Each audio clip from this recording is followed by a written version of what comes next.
No momento presente, as relacións económicas internacionais, mesmo as que se desenvolven dentro da Unión Europea, teñen un carácter mundial.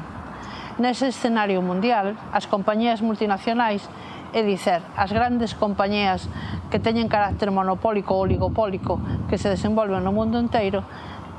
teñen hexemonía sobre este tipo de relacións económicas. Os tratados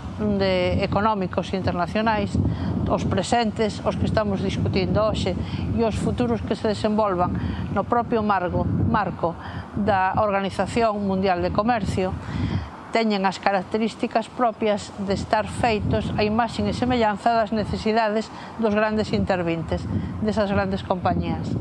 Tratamos de visualizar como unha pequena nación, como é o caso galego, sin Estado, dentro deste marco comunitario, pertenecendo, polo tanto, a todos os tratados que firma a Unión Europea no nome de todos nós,